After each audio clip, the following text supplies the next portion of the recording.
right. Cool. There's an everything, huh? Huh? Yeah, I got some things. They're little wings. Oh, those are cute. Right? They're so cute. Ooh, I'm so excited. You'll love these glasses. You will love these.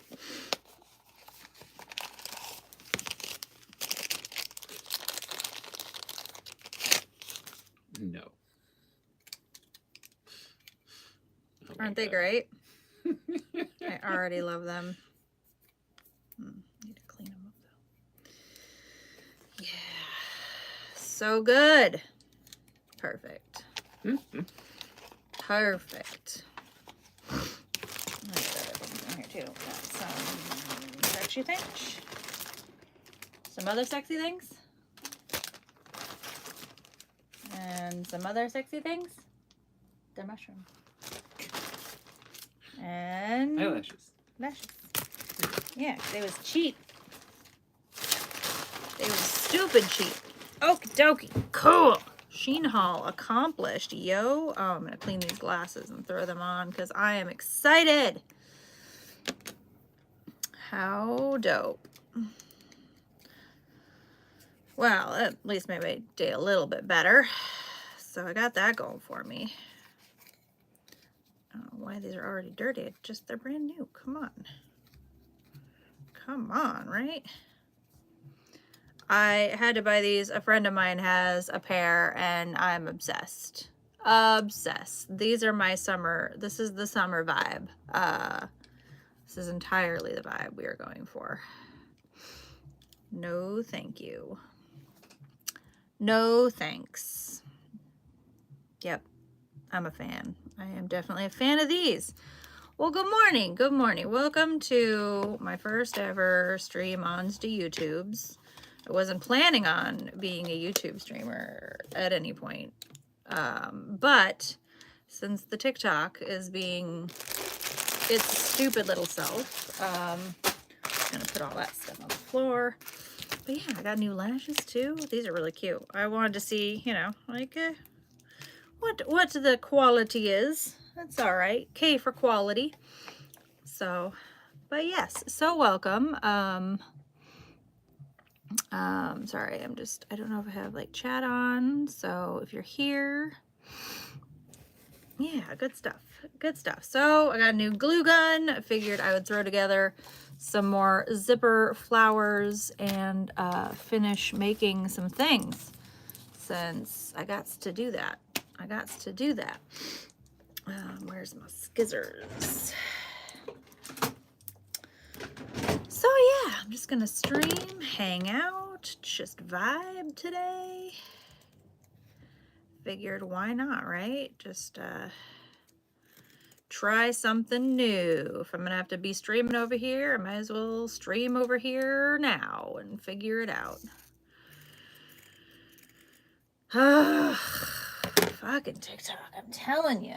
They don't make it easy to do anything. So it's just a pain in my butt. So I'll be here in the mornings, like 7 to whenever, doing my morning makeups. But yeah, it should be fun. It should be a good time. And that'll be nice. Just test and chat here. Oh, fantastic. Thank you. I appreciate you. So we'll see. We'll see how it all goes, you know? We'll see how it all goes. I'm fairly confident it will be good. I'm fairly confident we'll make it through this crazy wild time. Come on. Come on. There we go. I forgot to thread my little thingy, my holes. So yeah. It'll all work out. I'm fairly confident. You know, I think the appeal on TikTok will go through. But you know what? I might as well start growing other platforms and things too, because that is also kind of important. Diversify. Don't become complacent and just stick to one thing. You know, I've never been a fan of niche. So There's no reason for me to just have one small empire when I can have all empires. Okay, well, this is obviously not working. Need a bigger piece of fabric. Dingus. God, Kate, get your poop together. You're a professional crafter. You're a professional idiot on the internet. Act like it, for crying out loud. We already did the glue gun test, and it's already cooling down, so we need to hurry up and get it done, but my scissors are crap. I got crappy ones. I could have grabbed the good ones, but no, I couldn't. TikTok is slowly, yeah, I agree. I think it's, you know, it's starting to really become an overly saturated, unsafe space for a lot of creators. I'm not the only one, you know. I'm just the most recent in this, you know, this this content, soft content ban and suppression. You know, and it's like nothing new, you know. This is all known entity, known issues, you know. Like, it's just, it is what it is. And it sucks. I'm adaptable, you know. I'm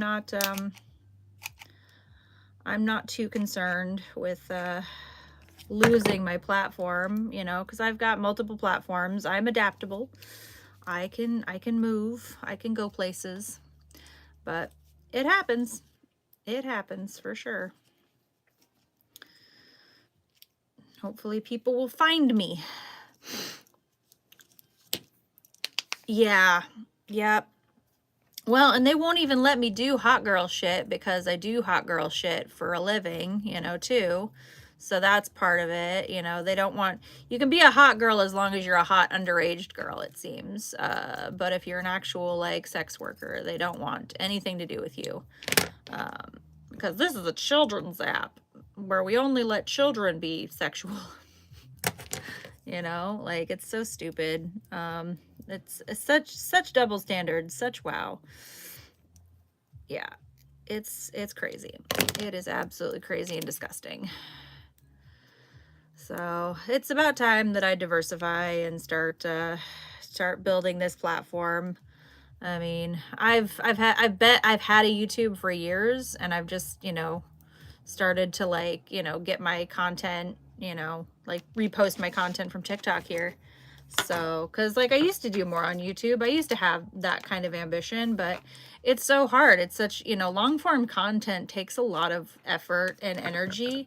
And like, I am at my core a somewhat lazy individual. I don't want to do that. It's a lot of, and it's just not a passion, you know. Like, this is, I like making art and jewelry and stuff, and I love to talk to people and normalize polyamory, but like making content like that all the time is just, oh God, it's so much work.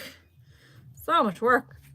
I would rather just chill and vibe and, you know, like make the art rather than spend hours editing videos. And it's just not, that part is not as fun to me as, you know, interacting with people.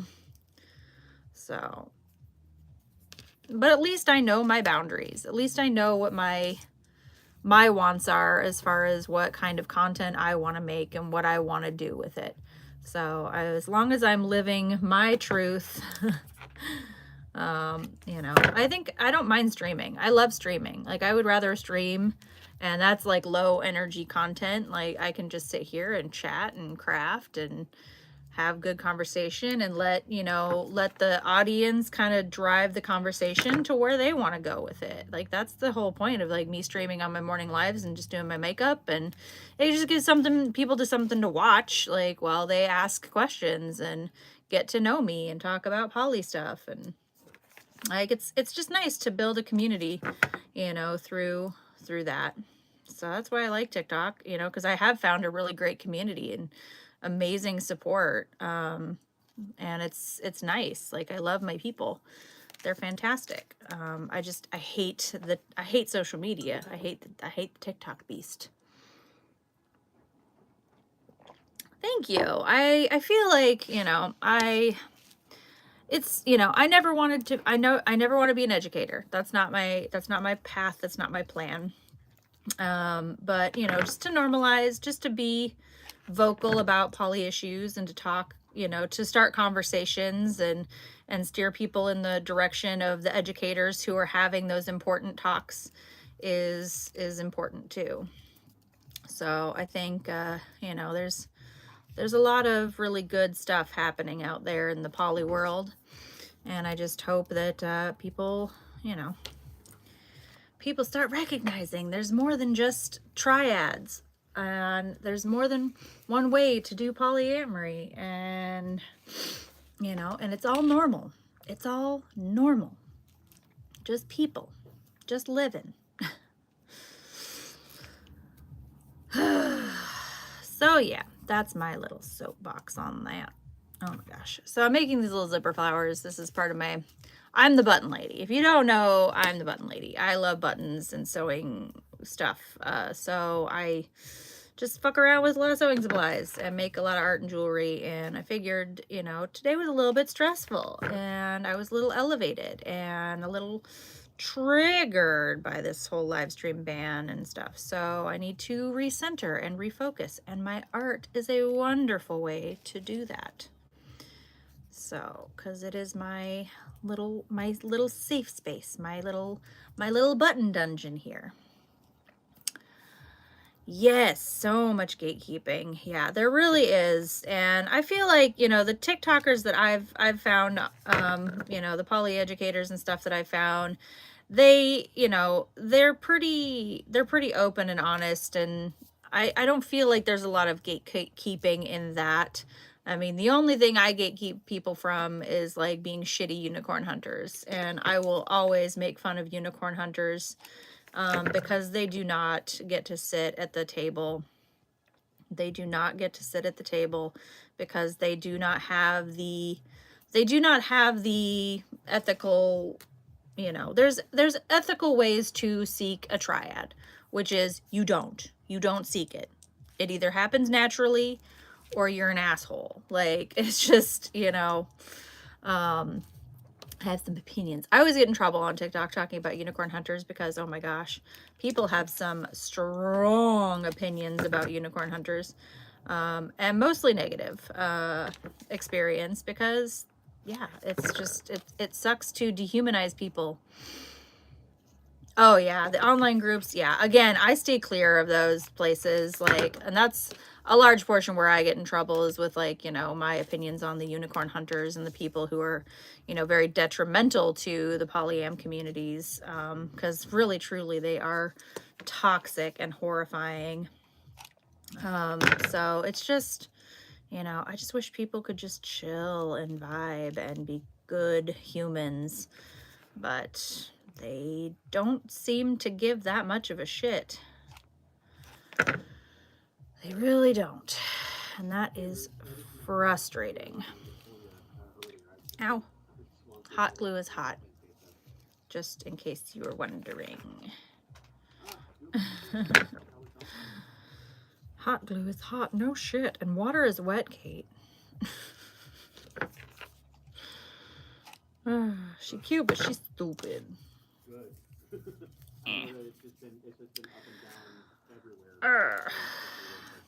That's a cute one. I like it. I like it, Picasso. All right, we'll gonna do a thingy now. I'm gonna make a centerpiece. Which one are we gonna do? Dark purple? Yeah, darky purplish. Let's do that one. I like that one. There we go. I'm into going with the flow and letting life happen. Poly, but unicorn hunters try to force. Oh yeah, I mean, and you know, it's that line. If you have to, you know, love is like a fart. If you have to force it, it's probably shit. So, and I think unicorn hunters, they really give polyam people a bad name, you know, because their lack of couple, you know, just not addressing that couple's privilege, and, you know, expecting this person, this idealized person, to come into your life and fit this exact role. You know, the expectation of that and the implication of that, like, is so narrow-minded and so myopic, and, you know, I cannot.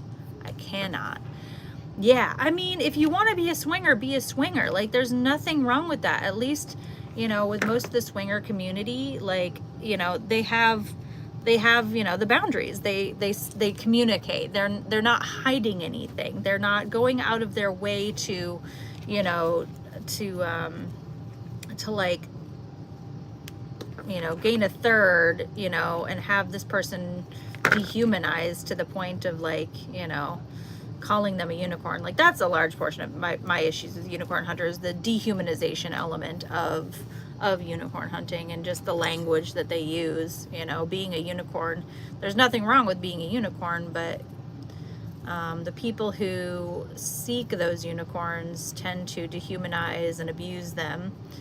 So, and it sucks. Like, it really puts a bad taste in many people's mouths for polyamory, and it's not polyamory. Like, and I know recently the community's been kind of going away from ethical non-monogamy, and we're kind of changing the narrative of language, changing the language to consensual non-monogamy, because ethical implies that, you know, other forms of, like, we don't call it ethical monogamy, so why should we have to quantify our, you know, our relationships that they're ethical, you know? So I think consensual, the language in that is very important. So moving away from the ethical conversation and giving a better kind of view. So, because again, so here's my wild theory about polyamory and how we are going to normalize it, and how we should go about normalizing it, and what the clearest path is. So, like many things, you know, taking it within, like, not just civil rights, but within, like, gay, you know, gay marriage and all of that. How did we get to the point where we legalized gay marriage? Well, we got there through PR. Clever, palatable PR. We took the best and brightest of the queer communities and basically normalized them, you know, the cute, flowery gay men, you know, Queer Eye for the Straight Guy, all that kind of stuff. And we made it palatable. We made it TV friendly. And I think that's kind of what we're going to have to do with non-monogamy. And I don't know if triads are really the way in, because that is, like, I think most people, like, you know, they love a good, you know, they love a good love triangle. So that triangle has a lot of power, the power of 3 and all that, right? So I think the quickest and easiest path to normalcy is normalizing triads. Most people are very fascinated by that. They really want triads. They want a third, you know, like, to spice up their marriage. But we have to, like, you know, help them recognize, you know, why they want the things that they want, and sell them on these ideas and concepts in a palatable way that will start conversations and normalize things within this community, through clever PR. Yeah, I mean, and the polyan media, so a lot of the representation is, like, you know, triads and thruples and that kind of deal, and it's usually very unethical. Like, they confuse a lot of swinging and things and that. So I feel like if we could take that narrative and change it, you know, and just use PR, make it a lovely throuple. Honestly, I was super excited when people really grabbed onto the story of Taika Waititi and Rita Ora and Tess what's her face from plays Valkyrie, and, like, they were, like, in a throuple or something. Like, everybody was really excited about that. Like, oh my God, are they a throuple? Are they a throuple? And I was really hoping that would start more of a conversation of normalizing, you know, relationships that are not conventional like that. But we've already normalized unconventional relationships with gay marriage and with, you know, queer relationships in general. So I feel like we're having the conversations, but we're just not giving them the proper context, because monogamy is such a deeply ingrained thing in society that it's really hard to shift those narratives and to change those perspectives.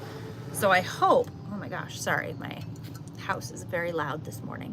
This is my basement, obviously, all the vents and things. But yeah, it's really, I think through clever PR and proper marketing, polyamory will be normalized, and non-monogamy will not have the same villainization that you get with, you know, like, what really frustrates me is like the media feels like either a cuckold situation or abusive man in the media. Yeah, I mean, it really is. It really is like, you know, like the it's just, it's so frustrating. It's so frustrating. And it's so funny, like most of the, like even just the fantasy novels and like smutty books that I read, it's like these vampires who are hundreds and thousands of years old, right? Like, do you really think that they would be monogamous? I mean, really, truly, like if you live that long, would you really be that like hung up on monogamy like the entire time? You know, like I find it very very sus.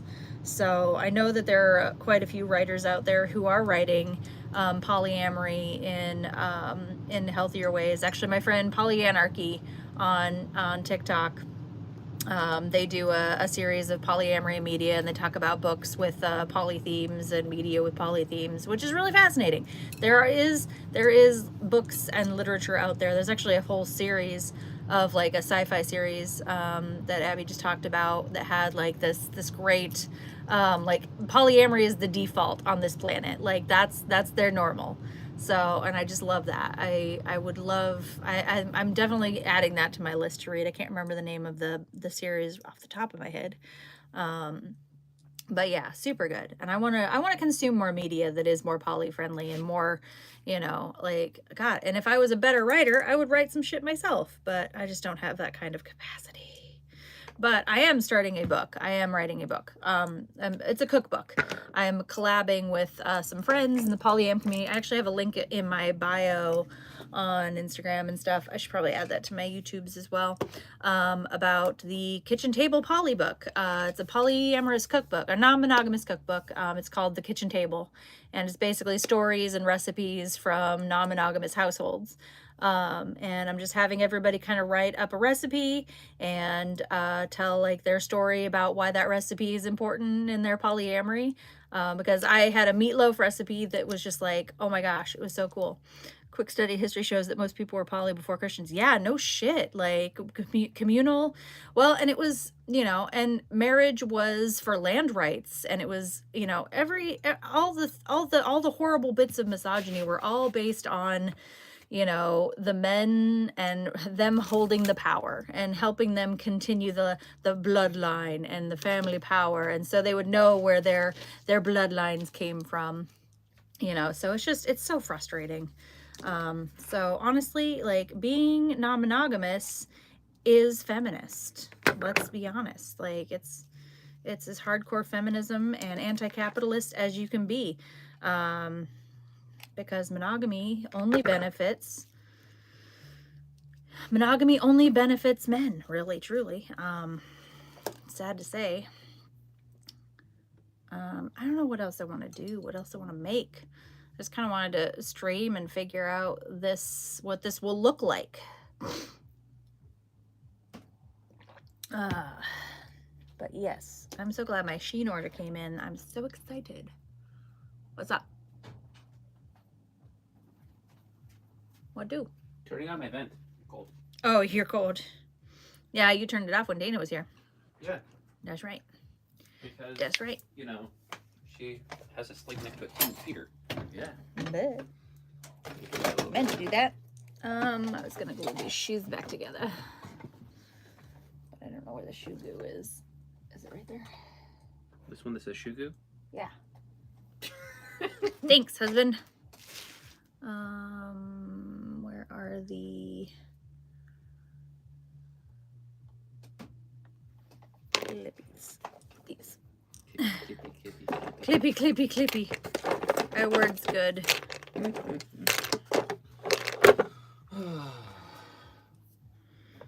How's it going? How's your day? Post Valentine's Day shenanigans.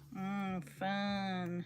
Either they're hungover, like physically and emotionally hungover from the holiday, or they're just like, I don't want to talk right now. Agreed. I get it.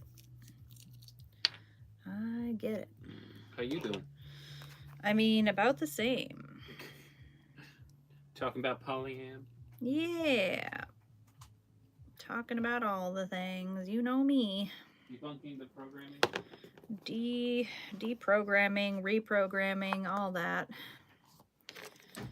I'm trying to glue these shoes back together, but it's not. I bought a new pair, so I figured I would give this pair to my daughter since she's like already wearing my shoe size. She's 12. It's crazy. It's crazy. Yeah, there's a bunch of really great educators, and there's a bunch of really great just communicators with polyamory, and I feel like it's a really good time. If you don't already follow Polyphilia blog, Leanne is incredible as far as education-wise and talking about, you know, incredibly nuanced topics in ways that are, you know, very, very poignant and very powerful. And I love that. I love that. I love that people are having these conversations. You know what? I guess we'll just tape it because this is ridiculous. But it's definitely hard to normalize when there's so much toxicity and people just don't want to have the conversations. They don't want to self-examine, because I think in order to accept polyamory, you have to understand that it's not about control. It's not about, you know, everything you've learned is wrong, and people don't want to take accountability, and nobody wants to be wrong ever. Like, who wants to be wrong when you can be right? You know, it definitely sucks. But yeah, and I don't think that, you know, non-monogamy isn't for everybody, but I think there is a lot more toxic monogamy ideals and expectations out there that have toxified humanity to the point, you know, like even just yesterday, we went to the grocery store and saw, you know, we walked by the greeting card aisle, and there were so many men of, like, you know, just standing in the greeting card aisle, 5 o'clock on Valentine's Day, stressing out about what card to pick for their wife because they obviously forgot what day it was. And just the expectation in that, you know, is so ridiculous. Like, I don't give a shit about Valentine's Day. I have never really been big on it. I did celebrate this year because one of my partners asked me to be their Valentine, and I thought that was very sweet. But, like, it's not a big deal to me. It's not a big day. I don't need a special holiday to validate my feelings for my partners. It's just not a big deal. But society, you know, it's like, oh, if you forget Valentine's Day, if you forget an anniversary, like, oh, you're a terrible person, period, end of story. Like, and it's just, it sucks. It sucks that why do we have to place these unrealistic expectations? Like, life happens, it's busy, you know, like, why do we have to have the end all be all of one day to declare our love for a person? It's hilarious to me. It is so hilarious that we are so deeply ingrained into these things. There we go. All right, I think I got them taped up as much as I possibly can here. I think we'll glue this side a bit too, because my God. Okie dokie. Well,